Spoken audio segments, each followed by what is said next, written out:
ப்ளூபிக்ஸ் நேயர்கள் அனைவருக்கும் நெஞ்சார்ந்த வணக்கம். இன்றைக்கி நம்முடைய அரசியல் பார்வையில் ஒரு வித்தியாசமான டாபிக் பேச போகிறோம். அதை பற்றி பேசுகிறதுக்காக மூத்த பத்திரிகையாளரும் நம்முடைய நண்பருமான கோட்டீஸ்வரன் அவர்கள் எழுந்திருக்கிறாரு. வணக்கம் நண்பா. ப்ளூபிக்ஸ் நேயர்களுக்கு அன்பு வணக்கம். நண்பா, விஜய் நியூஸை விட்டுருவான். இந்த சோஷியல் மீடியா நியூஸ், அதாவது சோஷியல் மீடியாவில் வர கமெண்ட்ஸு, ஒவ்வொரு கட்சிக்காரங்க போகிற கமெண்ட்ஸ், அதாவது ஜென்சி கிட்ஸ் போகிற கமெண்ட்ஸு, ப்ளஸ் இந்த சோஷியல் மீடியா அரசியல், இது எப்படி பாருங்கள், இது not only TVK, DMK, ADMK, இந்த சோஷியல் மீடியா அரசியலில் இந்த வார் ரூம்னு ஒன்று ஆரம்பித்து அண்ணாமலை தான் அதை துவக்கி வச்சது. இப்போ அதில் யார் கை ஓங்கியிருக்கு, யார் அதை சிறப்பாக செய்கிறா? ரொம்ப நாளைக்கு முன்னாடியே அந்த ட்ரெண்டை செட் பண்ணது நாம் தமிழர் கட்சி ஃபஸ்ட்டு. அதாவது இளைஞர்கள் பட்டாளத்துக்கிட்டையும் இளைஞர்கள்கிட்ட ஒரு விஷயத்தை கொண்டு போய் சேர்க்கணும். அந்த காலத்தில் என்னோட நண்பர் ஒருத்தர் கார்த்திக்னு சொல்லிட்டு அரக்கோணத்தில் இருந்தார். அவர் மாவட்ட செயலராக இருந்தார் நாம் தமிழர் கட்சியில்.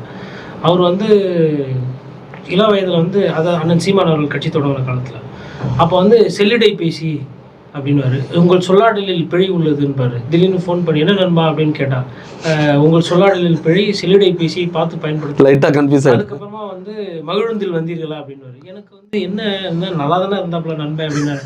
அப்புறம் அவர் சொல்லுவார், இல்லை தலைவர் எங்களுக்கு கொடுத்த பயிற்சி, அண்ணா அதில் ரொம்ப தீர்க்கமாக இருக்காரு, தமிழ் கலப்படமாகுது, தமிழ் வார்த்தைகள் உச்சரிப்பு சரியில்லைன்னு சொல்லிட்டு நாம் தமிழர் கட்சிகளுக்கு ஆரம்ப காலகட்டத்தில் கொடுத்த பயிற்சி. அந்த பயிற்சியினுடைய நீட்சியாக அவர்கள் நிறைய இளைஞர்களை நல்லா பேச சொல்லி பயிற்சி கொடுத்தார். அப்போ அதனுடைய தொடர்பாக என்ன ஆச்சுன்னா, சமூக வலைதளங்களில் அதிகமாக யூடியூப்பில் பேசப்பட்டார். அதாவது விஜய்ன்ற ஒருத்தர் அரசியலுக்கு வரப்போறாரா வருவாரான்னு இல்லாத காலகட்டங்கள், நான் சொல்கிறது 10 வருஷத்துக்கு முன்னாடி, அப்போவே அவர் அந்த ட்ரெண்டை செட் பண்ணிட்டார். அதுக்கப்புறம் அண்ணாமலை என்ன பண்ணார்னா, இதை நம்ம இன்னும் கொஞ்சம் இதில் இது ராவாக இருக்குது, அக்ரெசிவாக மாற்றணும். அக்ரெசிவ் இல்லை, அக்ரெசிவ்ன்றது அது இன்னும் கொஞ்சம் இது ராவாக இருக்குது, இதுக்கு கொஞ்சம் லைட்டிங்கு, பவுட்ரு, மேக்கப்லாம் போட்டு இதை கொஞ்சம் சிகை அலங்காரம்லாம் பண்ணி இதை இன்னும் ஒரு கமர்ஷியலாக கொடுக்கணும்னு சொல்லிட்டு அதை அடுத்து அது ஆர்ட் ஃபிலிமாக இருந்தது, இது கமர்ஷியல் ஃபிலிமாக மாற்றுறாங்க. எப்படின்னா வெறும் காலில் செருப்பு இல்லாமல் ஓடி வர மாதிரி அண்ணாமலை ஓடி வர. சீமான் பேச்சா இருக்கும், ஒரு தன்மை இருக்கும், ஒரு ஆக்ரோஷம் இருக்கும், ஒரு அதில் வசனங்கள் இருக்கும், வார்த்தைகள் இருக்கும், விவாத பொருள் இருக்கும், ஒரு கரு இருக்கும். என்ன இதில் தப்பு அப்படின்ற மாதிரி. இவரது எப்படின்னா ஆக்ஷனே இருக்கும். ஆனால் நீங்கள் என்ன பண்ணுறீங்கன்னு எனக்கு தெரியும்னா, 200 ரூபா வாங்குறீங்க, அப்படி தான் இருப்பீங்க. இது போய் டிஎம்கே கிட்ட கேட்பீங்களா, அவங்க கிட்ட கேட்பீங்களா, இவங்க கிட்ட கேட்பீங்களா, ஒரு பஞ்ச் டைலாகு, ஒரு பேக்கேஜு. அதுக்கப்புறமா பிரதமர் வண்டி போகுதுன்னா, அந்த பிரதமர் வண்டிக்கு பின்னாடி அந்த மனசு கேட்கலங்க, தலைவனை பார்க்கணுன்னு ஓடி வந்த அண்ணாமலை திடீர்னு சட்டனை திரும்பி பார்த்தார் மோடி, அங்கேயே நின்ற அண்ணாமலை அப்படின்னு அது ஒரு 30 செகண்டுக்கு ஒரு வீடியோ போடுவாங்க. அதுக்கப்புறமா எங்கள் அண்ணா மாசு மலடா அண்ணாமலடா அப்படின்னு போட்டால் அது என்னன்னா, போட்டில் அப்படியே தண்ணியில் தனியாக வண்டி ஓட்டிட்டு போகிற மாதிரி. அப்புறமா அது என்ன போச்சுன்னா, ஒரு அடி தான் தண்ணி, போட்டே தேவையில்ல, அதுக்கு போட்டே செப்பலே ஜாஸ்தி, அதுக்கு இந்த மாதிரிலாம் ஆச்சு. இது ஒரு இல்லை, அது அடுத்த கட்டம் பிரைம் மினிஸ்டருக்கு அடுத்த பிஎம் அண்ணாமலைன்ற ஒரு ட்ரெண்ட் பண்ணாங்க, அண்ணாமலை ஃபார் பிஎம் அப்படின்னு சொல்லிட்டு அது ஒன்று சொன்னாங்க. அப்புறம் அவர் ஏன் அமைச்சராக ஆக்கலை, அவர் ஏன் உள்ளூர் அரசியலில் கொண்டு வரணும், அவரை பிரதமருக்கு தயார் பண்ணி வச்சிருக்கிறாங்க இப்படின்லாம் இந்த வார் மேலே பேசப்பட்டு. இது தூக்கத்தில் அமித்ஷா கிட்ட யாருன்னா போய் சொல்லியிருந்தா கூட யார் அதுன்னு கேட்டிருப்பாரு. இந்த காஞ்சனா படத்துல இது, அப்புறம் இந்த நம்ம சந்திரமுகி படத்துல இந்த கேரக்டர் எவரதி அப்படின்னு ஒரு கோபமா கேட்பாங்கல்ல, அந்த மாதிரி வேட்டையராஜா மாதிரி பிச்சு எடுத்துட்டு இருப்பாரு. யாரு நம்ம ஆளு தாம் தகிரோட தீம் தகிரோடு சொல்லிட்டு ஒரே போடு. நான் அங்க யோகி ஆதித்யநாத்தோ, அதுக்கப்புறமா நம்ம இவர் உத்தரப்பிரதேசனுடைய முன்னாள் முதலமைச்சர், டிஃபென்ஸ் மினிஸ்டராக இருந்தவங்க, அது மாதிரி அந்த வகையான நிதின் கட்காரி, ராஜ்நாத் சிங், இந்த இவ்வளோ ரேஞ்சில் இருக்கிறாங்க, கஷ்டப்பட்டு கொம்பு சுற்றி இருக்கிறாங்க. அதாவது அதுக்கப்புறமா உங்களுக்கு மத்திய பிரதேசல சவான் அவர்கள் 2-3 முறை முதலமைச்சர் வேட்பாளர் அவர் சொல்லாமலே அவர் மாமாஜின்னு கூப்பிடுவாங்க. அங்க அவருக்கு தான் நாங்கள் ஓட்டு போட்டோன்னு எழுச்சி வருது. இவர்களெல்லாம் அமைதியா இருக்கும்போது புதுசா தமிழகத்தில் ஒரு குரல், தெற்கில் இருந்து ஒரு குரல் அப்படின்ற மாதிரி அண்ணாமலை ஃபார் பிஎம் அப்படின்னா இப்படி கை, யாரு அண்ணாமலை இப்படி கை வைக்கிற மாதிரி, மோடி அவர்கள் ஆசி கொடுக்குற மாதிரி, இப்படி அது ஒரு 15 செகண்ட் பேக்ரவுண்ட் மியூசிக். இது அண்ணாமலையோட ட்ரெண்ட். அப்புறம் இப்போ புது ட்ரெண்ட் என்னன்னா, இப்போ நம்ம தமிழ் சொல்லாடல் பார்த்தாச்சு, அதில் பாயிண்ட்டு, ஊழல், லஞ்சம், திராவிடன்னா என்ன, தமிழ் தேசியம் என்ன, அது ஒரு ட்ரெண்டு. அப்புறம் அதுக்கு லைட்டிங் போட்டு எக்ஸ்ட்ரா பேக்ரவுண்ட்லாம் கொடுத்து ஆக்ஷன், ஸ்டார்ட் கேமரா, ரோலிங், இதெல்லாம் பார்த்தாச்சு.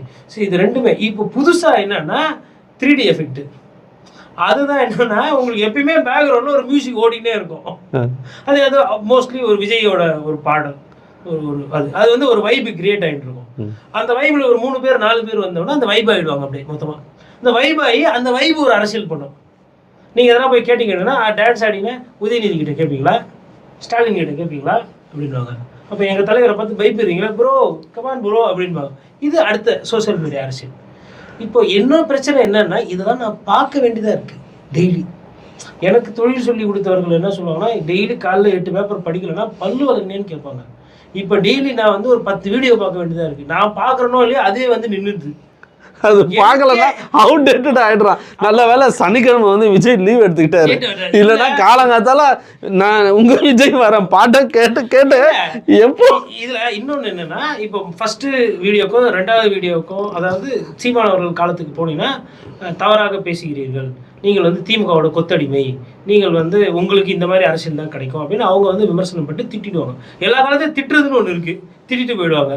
அடுத்தது அண்ணாமலை ஒரு காலத்தில் வந்தபோது என்னன்னா, இவர் வந்து அறிவாலயத்தோட கொத்தடிமை, 200 ரூபாய்க்கு இவர் விலை போயிடுவார், வாடகை வாங்கி அப்படின்னு சொல்லிட்டு. அது இப்போ எப்படின்னா, அது அடுத்த பரிணாம வளர்ச்சி போய் வண்டியாக திட்டுறது, குடும்பத்தெல்லாம் வளர்ச்சி திட்டுறது, அது ஒரு ட்ரெண்டு. அதாவது இதில் என்ன ஒரு நேர்மையாக ஒன்று நான் பார்க்குறேன்னா, ஜட்ஜு கூட விட மாட்டேன்றாங்க. கோர்ட்டு டேய் அவர் நீதி ஜட்ஜே அழுவாருல, கண்டெம்ட் ஆஃப் கோர்ட் ஆகும்பா நீங்க. அதாவது அந்த இந்த 3D எஃபெக்ட் இப்போ நடக்கிறது. அது எப்படின்னா வந்து ஒரு ட்ரோல்ஸ்லேயே அரசியல் சொல்லிடுது. 30 செகண்ட் 1 மினிட்டுக்குள்ள அரசியல் மெசேஜ். அதுல எவ்வளவு பெரிய பஞ்சாயத்தா இருந்தாலும் சரி, அது ஐநா சபை பிரச்சனையா இருந்தாலும் சரி, இல்ல உள்ளூர் டாஸ்மாக் பிரச்சனையா இருந்தாலும் சரி, இல்ல லாக் அப் பண்ண மாதிரி இருந்தாலும் சரி, 1 நிமிஷத்துல சொல்லிடணும். இந்த 1 நிமிஷத்துல 30 செகண்ட் வந்து ஒரு ஸ்மாஷ் அப் மாதிரி இருக்கும். இன்னொரு 30 second reels, 30 second troll, 30 second reels. இது வந்து இப்போ தாவேகாவோடைய ட்ரெண்டு. இது இங்கேயே போச்சுன்னா அதுக்கப்புறம் என்ன, இப்படின்னா ஒரு மெசேஜ், இப்படின்னா ஒரு மெசேஜ். அது மாதிரி தான் அவரும் பண்றாரு. அவர் இப்படி பண்ணிட்டு இப்படி பண்றாருல, அதை பார்த்துட்டு இவ்வளவுதான் மெசேஜ். இதுக்கு லட்சக்கணக்கில் வந்து ஆனா நீங்க தான் அடுத்த முதல்வர், ஆனா நீங்க தான் அடுத்த தமிழ்நாடு, ஆனா நீங்க தான் அடுத்த எதிர்காலம். எது இந்த கையை இப்படி வச்சு இப்படி பண்ணதுக்கு, இப்படி வச்சுக்கிறாரு, இப்படி வச்சு இப்படி பண்றது. அப்புறம் அப்படி பிடிக்கிறாருல, ஆமா அப்புறம் அப்படி இப்படி பொறுக்கி எடுத்து அள்ளி போட்டுக்காரு ஜோபில. இங்க நாட்டுல லஞ்சம் லாவணே தலைவிரிச்சு ஆடி மக்களோட பணத்தெல்லாம் அப்படியே பொறுக்கி எடுத்து அரசியல்வாதியும் போட்டு போயிடுறாங்க. அதை பத்தி கேட்கறதுக்கு ஆள் இல்லை. இது வாங்கி போடுறது, அப்புறம் நண்பா நண்பி தோழா தோழி, நீங்க எல்லாம் சும்மா ஓட்டு போட மாட்டேன்னு சொல்றாங்க அப்படியா அப்படின்னு ஒரு கேள்வி கேட்கறது. சினிமா அந்த ஃபீல் வந்துகிட்டே இருக்கு. அதெல்லாம் இல்ல, சினிமா தான் சினிமா தான் இன்னும் அதுல இருந்து வரல. ஆமா, நான் இப்ப திருப்பி மறுபடியும் நான் விஸ்காம் படிச்சப்ப எப்படி ஆயிட்டேனோ அப்படியே ஆயிட்டேன். நான் வந்து அரசியல் பத்திரிகையாளராக வந்ததுக்கு பிறகு அந்த விஷுவல் கம்யூனிகேஷனோட தொடர்பு துண்டிக்கப்பட்டிருந்தது. அந்த தொடர்பு இன்னைக்கு தலைவர் விஜய் அவர்களால் அது திருப்பி புதுப்பிக்கப்பட்டிருக்கிறது. அதனால அது வந்து ஒரு இது நம்ம இது இப்ப நீங்க ஒத்துக்கல, இதை நீங்க மறுத்து பேசினா உங்களை பூமர் சொல்லிடுவாங்க. Cringe boomer. அதாவது 5 மார்க் கொஸ்டினை கொடுத்து அந்த கொஸ்டினுக்கு கேள்வி என்னன்னு கேட்டா எழுத தெரியல ஸ்கூல் பசங்களுக்கு, ஆனா கிரிஞ்சுன்னு பேசுறாங்க, எல்லார் வீட்லயும் பேசுறாங்க. அதாவது கால கொடுமை சொல்லுவாங்க. அது மாதிரி இல்ல, இப்போ அந்த ஷார்ட்ஸும் ரீல்ஸும் தீர்மானிக்கிற அளவுக்கு ஆயிடுச்சு இல்ல அரசியல். எந்த ரோட்டுக்கு போனாலும் ஒரு 4 பேர் வேலை வெட்டி இல்லாம, அதுவும் இளம் வயசுல சாலை எதுக்கு அப்படின்னு ஒன்று நோண்டிக்கிட்டு ரீல்ஸ் எடுக்கிறது, பெட்ரோல் பங்க்ல ரீல்ஸ் எடுக்கிறது. பெட்ரோல் பங்க்ல போனே யூஸ் பண்ணக்கூடாது. ஒரு புது வண்டி வாங்க ஒன்றும் இல்லை, இப்போ வரும்போது பார்த்தோமே, வரும்போது பார்த்தோம் யார் ஹெல்மெட்டுக்குள்ள யார் போட்டுருக்கிறது, ஆம்பளையா பொம்பளையா ஒண்ணுமே வாங்க. அதுல ஒரு டான்ஸ், அதான் கோயிலுக்கு போனா அந்த திருச்செந்தூர் கோயில்ல டான்ஸ் ஆடுறானுங்க. அதுங்க கோயில்ன்றது வந்து நான் வந்து என் தன்மையை வந்து நான் உச்சமானவரோ நான் சாதாரணமானவரோ நான் கடவுளுக்கு முன்னாடி என்னை சமர்ப்பிக்கிறேன்ற தாழ்த்தி கொள்ளணும். அது வந்து நான் வந்து ஒரு மனிதன், எனக்கு ஒரு வாழ்க்கை, எனக்கு ஒரு நிம்மதி கொடுப்பா, நீ என்னை விட பெரியவர், மன அமைதி கொடுப்பான்னு போறதா. இதே தான் இஸ்லாத்திலே சொல்லுது, இதே தான் கிறிஸ்துவத்திலே சொல்லுது, இதே தான் வந்து கீதையே சொல்லுது. ஆனால் இவர்கள் அங்கே போயிட்டு நவ் அட் திருச்செந்தூர் அப்படின்னு அங்கே போடுறது. அதுக்கப்புறம் இப்போ என்ன பண்ணுறாங்கன்னா, திருச்செந்தூர் கோயில் இவ்வளோ மோசமாக இருக்கு வர டேக் பண்ணுங்க அப்படின்றாங்க. அதாவது நான் வந்து செல்ஃபோனில் இதெல்லாம் பண்ணுறது தப்பு இல்லை. ஒரு காலத்தில் உண்டியில் வந்து திருடுறாங்க, புற வழியாக வந்து கோயிலுக்குள்ளே வந்து கர்ப்பகிரகத்துக்குள்ளே ஆளுங்களை வந்து காசு கிட்டுட்டு போகிறாங்க, இங்கே வந்து தவறு நடக்குது அப்படின்னு செல்ஃபோனில் யாருக்கும் தெரியாமல் பயந்து எடுத்து அதை வந்து வெளியில் பத்திரிகையாளர்கிட்ட சொல்லி கொண்டு வந்தாங்க. அது மெயில் அனுப்பிச்சோட கண்டுபிடிச்சிருவாங்கன்னு கொண்டாந்து கொடுத்துட்டு போவாங்க. அந்த தன்மை இப்போ மாறி அந்த மெமரி கார்டில் கொண்டாந்து கொடுப்பாங்க, சிடி டிஸ்கில் கொடுப்பாங்க, இல்லை ஃபோட்டோவா பிரிண்ட் நான் கொடுத்தேன்னு சொல்லிடாதீங்க. நீங்க போய் இதை நீங்க செக் பண்ணுங்க. அந்த தன்மை போயிட்டு நம்மளும் அதை ஏகப்பட்ட கிராஸ் செக் பண்ணணும், இல்லைன்னா நம்ம தான் கோர்ட்ல நிக்கணும். இன்னைக்கு வந்து என்னன்னா கண்டென்ட் நிறைய வருது, அது உண்மையா இல்லை ஃபேக்காக தெரியல. ஆனால் இதில் இன்னொரு விஷயம் கவனிச்சா கோட்டி, அந்த சோஷியல் மீடியா இருக்கிறதுனால பல பேர் பல விஷயங்கள் பேசுகிறாங்க, தன்மையாக பேசுகிறாங்க. ஆனால் பல பேர் சில பிரச்சனைகளில் மாட்டிக்காமல் அந்த சோஷியல் மீடியா காப்பாற்றுது இல்லை. இப்போ என்ன வேணால் பேசிட்டு போகலாம், நம்ம பேர் குறிப்பிட வேண்டாம். ஆனால் அந்த சோஷியல் மீடியா அவங்களுக்கு ஒரு ப்ரொடெக்ஷனாக இருக்குல்ல. ஐயோ இவங்களை இது பண்ணிட்டா இதெல்லாம் இல்லைன்னா அது திமுகவாக இருந்தாலும் சரி, அதிமுகவாக இருந்தாலும் சரி, அவங்களோட ட்ரீட்மெண்ட் எப்படி இருக்கும்? இல்லை கண்டிப்பாக அது வந்து நம்ம பாராட்டணும். இப்போ உதாரணத்துக்கு இப்போ ஒரு மணல் கொள்ளை, இப்போ தொலைவுலேருந்து நீங்கள் ஒரு செல்ஃபோனில் எடுத்துகிட்டு நீங்கள் யாருன்னே தெரியல, வேறு ஏதோ ஒரு ஃபோன்லேருந்து இல்லை வேறு ஒரு மெயில் ஐடியிலேருந்து நீங்கள் சும்மா க்ரியேட் பண்ணி டேக் பண்ணி அதை வைரல் ஆக்கி விட்டிங்கன்னா அங்கே வந்து அது பெருசாக ஆகிடுச்சுன்னா சிக்கல் தான். அதெல்லாம் நம்ம வந்து சோஷியல் மீடியா வந்து அது ஒரு ஆயுதம். இந்த ஆயுதத்தை எவ்வாறு யூஸ் பண்ணணும், எப்படி யூஸ் பண்ணணும் தன்மை இருக்குது. கத்தி அது எந்த சைடு வேணால் கிழிக்கும், அதை பார்த்து யூஸ் பண்ணணும். அதில் தான் வந்து எனக்கு என்னென்னா அதில் சமுதாயத்துக்கு தேவையான விஷயங்களையும் என்டர்டெயின்மெண்ட்டுக்கு குறைவாகவும் பயன்படுத்தினா அது நல்லதுன்ற மாதிரி நான் பார்க்குறேன். இப்போ வந்து ஒரு உப்மா செய்யறது, மக்களை இன்னைக்கு நான் உப்மா எப்படி செய்ய போகிறேன் அப்படின்றத யூடியூப் பார்த்து, உப்மான்றது யாருமே சாப்பிடவே மாட்டாங்க. அது வந்து ஒரு கிட்டத்தட்ட என்ன சொல்கிறது ஏமாத்துற வேலை, அது ஒரு டிஃபனே கிடையாது. என்ன கேட்டால் உப்மா செஞ்சு தருமான்னு கேட்பாங்க. சுத்தனியை கொச்சி வச்சுட்டு கொஞ்சம் ரவையை அள்ளி போட்டுட்டு அது ஒரு 3 நிமிஷத்துல அதுவே பொங்கி அதுவே ஆயிடும். அது சும்மா ஒரு 2 ஆட்டு அது 2 மினிட்ஸ் மேகியா அப்டேட் ஆச்சு. இவ்வளவுதான். இதுக்கு ரீல்ஸ் போடுறாங்க. அப்போ இது இப்போ இதே நம்ம பாட்டிலாம் பார்த்தா என்னென்ன சொல்லுவாங்க, அவங்க காண்டாயிடுவாங்க, கடுப்பாயிடுவாங்க. என்ன இதெல்லாம் இல்லை அவ்வளோ வேணாம் கோட்டி. இப்போ நீங்கள் ஷார்ட்ஸில் போயிட்டு லைவ்னு ஒன்று போடுங்களேன். ஒருத்தன் வந்து ஃபாஸ்ட் ஃபுட்டில் செஞ்சுட்டுருக்கிறான், வீடியோ வச்சுட்டு அண்ணா நீங்கள் சூப்பராக வெங்காயம் கட் பண்ணுறீங்கண்ணா. இன்னொரு லேடி சில பேர் தவறுதெல்லாம் பேசுகிறாங்க. அவங்க அதாவது கிட்டத்தட்ட ஒரு 1000 பேர் பல லாங்குவேஜில் பேசிகிட்டே இருக்காங்க. அது ஒரு மனவியாதியாகவும் ஆயிடுச்சு. அது மனவியாதி தாங்க. இப்போது மேக்கப் போடுறது, அதுக்கப்புறமா வந்து ஒரு ட்ரெஸ்ஸு செய்ய அலங்காரம் பண்ணுறது, இதெல்லாம் வந்து முந்தைய காலத்தில் வந்து அது தனிப்பட்ட முறையில் இருக்கும். ஒரு அறைக்குள்ளே அலங்காரம் பண்ணிக்கிட்டு வெளியில் வந்து அது வந்து அப்படியே போயிடுவாங்க. இப்போது அது எப்படி பண்ணுறது அப்படின்னு அதை ஒரு ட்ரெண்டு பண்ணுறது, அது இதெல்லாம் வந்து ஒரு இது ஆக்கப்பூர்வமாக எனக்கு தெரியல. மேபி ஏன் மேலே தப்பான்றது தெரியல எனக்கு. இல்லை அது எப்படின்னா சில விஷயங்கள் வந்து இப்போ அப்படியே அரசியலுக்கும் வருது. இது அரசியலுக்குமே என்ன ஆகுதுன்னா, ஒரு இப்போ இன்னைக்கு பார்த்தீங்கன்னா ஆர்டிஃபிஷியல் இன்டெலிஜென்ஸில் ஸ்டாலின் அவர்கள் குதிக்கிற மாதிரி, அதுக்கப்புறமா கமல் வந்து ஜோம்பி மாதிரி, அதுக்கப்புறம் தாவேக்கா ஜோம்பி மாதிரி, அப்புறம் விஜய் வந்து ஜோம்பி ஹண்டர் அப்படின்ற மாதிரி வீடியோ கேம் பார்த்த மாதிரி இருக்குது. அப்போ அரசியல் வேறு, வீடியோ கேம் வேறுன்றது எனக்கு தெரியும்ல. நானும் சிறு வயசில் வீடியோ கேம் விளையாண்டவன் தான். ஆனால் இன்னைக்கு வீடியோ கேம் மாதிரி வருது கண்டென்ட். அப்போது டார்கெட் ஆடியன்ஸ் யார்? ஒரு அரசியல்வாதியை வந்துட்டு நீங்கள் சித்தரிக்கிற விதம்ன்றது இதெல்லாம் ஒரு சுலபமான மலிவான அரசியலாக எனக்கு தோணுது. இப்போ நீங்கள் சொன்னது, இப்போ ஜெயந்த் முரளி டிஜிபி சிலை கடத்தல் பிரிவில் இருந்தார். அவர் பேசும்போது ஏஐ பற்றி கிட்டத்தட்ட ஒரு 10 புக்குக்கு மேலே போட்டுருக்கு. அவர்கிட்ட பேசும்போது அதாவது நான் சொல்கிறது ஒரு 7-8 வருஷத்துக்கு முன்னாலேயே ஏஐன்னு ஒன்று வரப்போகுது. ஏஐன்னா ஏஐ இந்த மாதிரி வரும். ஸோ எலெக்ஷனில் இவங்க பேசாததையும் இவங்க பேசுனதை க்ரியேட் பண்ண முடியும் அந்த வாய்ஸை வச்சு, இந்த வீடியோ வச்சு. இது ஏகப்பட்ட குழப்பங்களை ஏற்படுத்தும், ஒன்றுமே பண்ண முடியாது. அதில் ப்ளஸ் இருக்குது, மைனஸ் இருக்குது. இப்போ நீங்கள் ஆர்டிஃபிஷியல் ஒரு விஷயம் அதை வந்து ப்ராம்ப்ட் பண்ணுறதுக்கு வேறு படிக்கணும். இப்போ ஒரு உதாரணத்துக்கு சொல்கிறேன், விஜய் அவர்கள் போய் மக்களை சந்திக்கலைன்ற உண்மை எனக்கு தெரியும். ஏன்னா நாங்கள் வந்து பத்திரிகையாளர் நம்ம பார்த்துக்கிட்டு இருக்கோம். பனையூரில் அங்கேருந்து வெளியில் வந்தாவே கேமரா 4 பேர் மானிட்டரிங்கில் இருப்பாங்க. எங்கே போனாலும் அது ஊடகத்தில் இருக்கிறவங்க எல்லா இடத்துலையும் இருக்கிறாங்க. நாளைக்கு தேர்தல் நேரத்தில் காஞ்சிபுரத்தில் விஜய் பேசியது, திருவள்ளூரில் விஜய் பேசியது, செங்கல்பட்டில் விஜய் அவர்கள் பேசியது, வந்தவாசியில் விஜய் பேசியிருந்தா திடீர்னு பார்த்தா வட தமிழ்நாட்டில் நிறைய இடம் அண்ணன் போய் பேசியிருக்காருன்னு அவங்க நம்புவாங்க. நம்ம போய் இல்லைங்க வரலண்ணா, ஃபோனில் பார்க்கலையா, எப்படி எம்மா பேச்சு பேசினாரு தெரியுமா, எல்லாரையும் கேட்டாரு, அந்த ஊர் பாஷையில் பேசுறாரு, ஊர் பாஷையில் பேசினாருன்னு. அப்போது நீங்கள் என்ன பண்ணுவீங்க? அந்த மாதிரி இருக்கவங்க அதுதான் ட்ரெண்டு. ஒரு விஷயத்தை திரும்ப திரும்ப பேசுறதுனால அது உண்மையாகிடாது. ஆனால் அதுதான் ட்ரெண்டு. இப்போ நீங்கள் சோஷியல் மீடியா அந்த பிரச்சாரம் என்பது அப்படி தான் போகுது.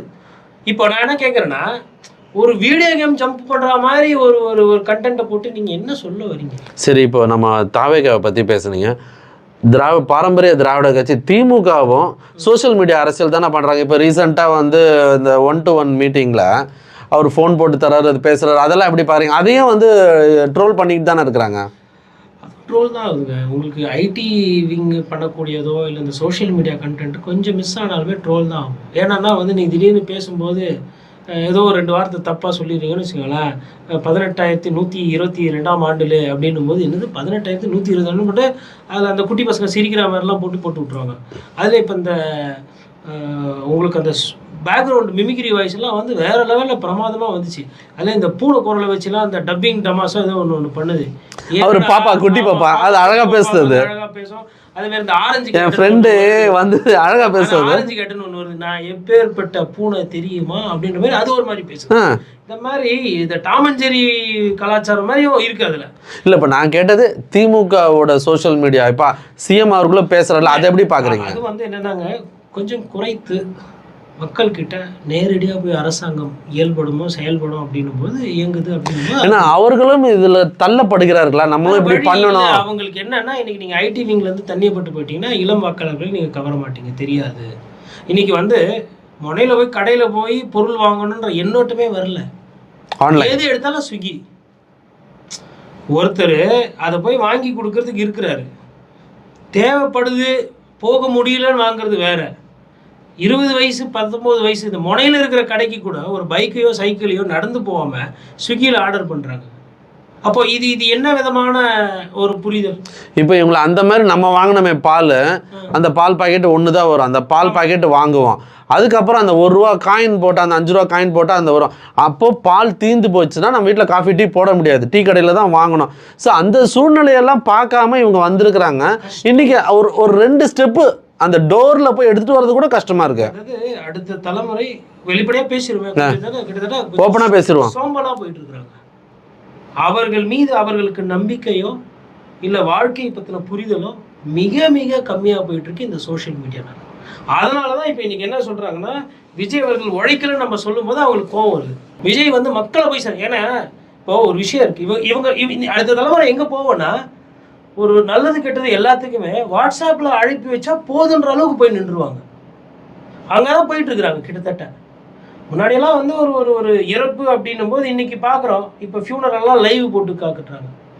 வாழ்க்கையில் எதை தொலைச்சிட்டு நீங்கள் எதை வாங்குறீங்கன்றது ரொம்ப முக்கியம். அங்கே வந்து அது சிதை கிடையாது, அது வந்து பாட்டி தாத்தா இல்லை அப்பா அம்மா. இன்னைக்கு விஞ்ஞானம் வளர்ந்துருக்கு, 1 வாரம் கூட 4-5 நாள் கூட வைக்கலாம். ஆனா என்ன சொல்றாங்க, என் சூழ்நிலை வர முடியல. அப்படி என்ன வெங்காய வேலை எனக்கு லைவ் பண்றாங்கல்ல, அந்த லைவை பார்த்துக்கிட்டு அழுதுகிறாங்க.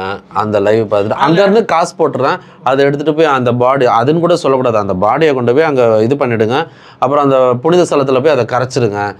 ஏங்க வர்றதை விட அப்பா அம்மாவுக்கு செஞ்சுருக்காங்க, இது எவ்வளோ வேதனையான விஷயம். இந்த சோஷியல் மீடியா இப்போ ஒரு சிலர் சொல்லுவாங்க, நல்ல வேலை நான் அதை சோஷியல் மீடியாவில் தான் பார்த்தேன் அப்படின்னு. இந்த சோஷியல் மீடியா இல்லைன்னா மேபி நிறைய பேர் வருவாங்க. இன்னைக்கு அது ஒரு சாய்ஸ் ஆகும். இல்லை, முதல்ல ஒரு கல்யாண பத்திரிக்கை வைக்கிறதுக்கு ஒரு 100 பேர் எழுதுவோம். அந்த 100 பேர் போய் எல்லாம், அது ஒரு ஃப்ரெண்டுக்கிட்ட பேசினேன், இந்த மாதிரி சொன்னேன், அதை நம்மளும் ஃபாலோ பண்ண ஆரம்பிச்சிட்டோம். பத்திரிக்கை வந்து வாட்ஸ்அப்பில் அனுப்பிச்சாங்கன்னு வச்சுங்களேன், நம்ம ஃப்ரெண்டு தான் சொன்னாப்புல, இந்த மாதிரி ஒரு ஃப்ரிட்ஜு, இந்த ஃப்ரிட்ஜ் என்ன வாட்ஸ்அப்பில் ஃப்ரிட்ஜ் அனுப்புகிறேன்னா, சரி இந்த பெரிய ஃப்ரிட்ஜ் வச்சுக்கோ, இந்த இதில் அனுப்பு, ஏன்னா நீ வாட்ஸ்அப்பில் நீ வந்து ஒரு யாருக்கு கொடுக்கணும்னு வச்சுருப்ப. இது எல்லாமே வந்து வேறு வேறு விஷயங்களை கொண்டு வந்து சேர்க்குது. இது கிட்டத்தட்ட கடைசியில் எங்கே வந்து நிற்கிதுன்னா, ஒரு நல்லது கெட்டதுன்னும் போதும் சோஷியல் மீடியா இன்ஃப்ளூயன்ஸ், அரசியல்னும் போதும் சோஷியல் மீடியா இன்ஃப்ளூயன்ஸ். இப்போ அரசியலை யாருக்கு எடுத்தது? இந்த சோஷியல் மீடியாக்குள்ள அவங்க வந்துட்டாங்களா, இல்ல இழுத்துக்குச்சா? ஒரு தவிர்க்க முடியாத சக்தி அது உருவாயிடுச்சு. பட் நாளைக்கு நீங்களே ஒரு சட்டமன்ற உறுப்பினராக ஒரு இடத்துல போய் நீங்கள் நிற்கிறீங்கன்னா சோஷியல் மீடியாவை தவிர்த்து நீங்கள் பிரச்சாரம் பண்ண முடியாது. ஆனால் அதில் என்ன நடக்குதுன்னா, சோஷியல் மீடியான்றது அது ஒரு பாதை, ஒரு பங்கு, அதுவே முழுசாக ஆகிடாது. ஆனால் இவங்க என்ன நினைக்கிறாங்கன்னா, சோஷியல் மீடியாவில் நம்ம அரசியல் பண்ணிட்டாவே போதும்னு நினைக்கிறாங்க. அதுதான் தப்பு. இப்போ கள நிலவரம் கற்றுக்க மாட்டோம், மக்களை சந்திக்க மாட்டோம். எம்ஜிஆர் அவர்கள் அது ஒரு பாட்டில் அருமையாக சொல்லியிருப்பார், மக்கள் நலன் மக்கள் நலன் என்றே சொல்வார். ஊரார் தெரிந்து கொள்ள புகை ஃபோட்டோ எடுத்தால் அது வந்து சுயநலம் இருக்குது. அப்போது ஒரு விஷயத்த 4 பேர் பார்க்குற மாதிரி, ஒரு அம்மா வந்து நல்லா மேக்கப்லாம் போட்டு பெருக்கிற மாதிரி ஒரு சீன் வரும், அதில் வந்து ஃபோட்டோ எடுப்பாங்க, புகைப்படம் எடுக்கிறத காட்டுவாங்க. அப்போ புகைப்படம் வந்து எதுக்கு ரிலீஸ் பண்ணுறாங்கன்னா, அதில் வந்து ஆதாயம் இருக்குன்னு தான் பண்ணுறாங்க, அதில் மக்கள் நலம் ஒன்றியில் அவங்களோட சுயநலம் இருக்குன்னு அன்றைக்கே பாடியிருப்பாங்க. கிட்டத்தட்ட இந்த சோஷியல் மீடியா விஷயங்களில் அதிகப்படியாக நான் பார்க்குறது மக்கள் நலன் குறைவாகவும் அவங்களோட சுயநலம் அதிகமாகவும் இருக்கிறதா நான் பார்க்குறேன். ஸோ இது மாதிரி சோஷியல் மீடியா மட்டும் இல்லை, இது போன்ற மக்களுக்கு தேவையான டாப்பிக்கை எடுத்து வச்சு பேசணுன்றது எங்களோட இன்ட்ரெஸ்ட்டு. இதுக்கு நீங்கள் தொடர்ந்து ஆதரவு கொடுக்கணும். ஸோ உங்களோட நேரத்தை, அழகான நேரத்தை, அதுவும் நண்பன் கோட்டீஸ்வரன் வந்து பயங்கர பிஸி.